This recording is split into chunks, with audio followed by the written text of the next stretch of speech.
55 warga negara Tiongkok yang menjadi sindikat cyber fraud internasional Jumat pagi dideportasi ke negaranya.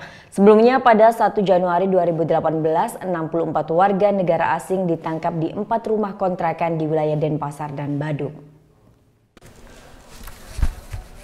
Setelah melalui proses penyidikan di Polda Bali, 55 warga Tiongkok Jumat pagi dideportasi melalui Bandara Ngurah Rai.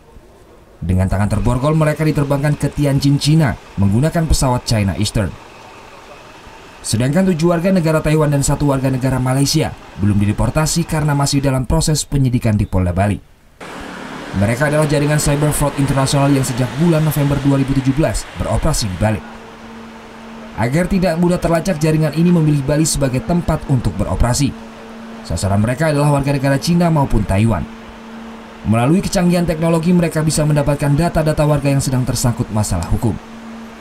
Melalui sambungan telepon, mereka kemudian melakukan intimidasi dan pemerasan, sehingga korban yang merasa ketakutan kemudian mentransfer sejumlah dana agar kasus yang sedang dihadapinya bisa diperingat. Nah, ini mereka memposisikan diri sebagai polisi, jaksa, di mana kita tahu kalau kita melakukan panggilan itu biasanya nomor dan sebagainya keluar kamar, itu akan melihat kira-kira dia berasal dari mana atau telepon, dan ini bisa di spoofing oleh mereka. Jadi termasuk lumayan tinggi mereka bisa melakukan dan dilakukan dari Bali ini untuk melakukan intimidasi, melakukan fraud ke negara, baik ke China maupun ke Taiwan sendiri. Selain melakukan tindak pidana, mereka juga telah melanggar undang-undang keimigrasian.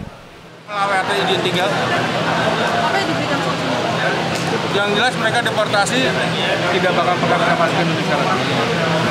Kalau berapa lama bakal bisa masuk lagi? Kita bisa masukkan sumber hidup dia, kita bisa masuk. Blacklist ya? Blacklist. Sebelumnya pada 11 Januari 2018, tim Satgas TTOC dan Ditreskrimum Polda Bali melakukan penggerebekan di 4 rumah di wilayah Denpasar dan Kuta. Dari hasil penggerebekan tersebut, petugas berhasil mengamankan 64 warga negara asing, diantaranya warga negara Tiongkok, Malaysia, dan Taiwan. Petugas juga mengamankan barang bukti seperti telepon genggam, laptop, dan barang bukti lainnya yang digunakan untuk melakukan penipuan. Surya Sanjaya melaporkan untuk NET.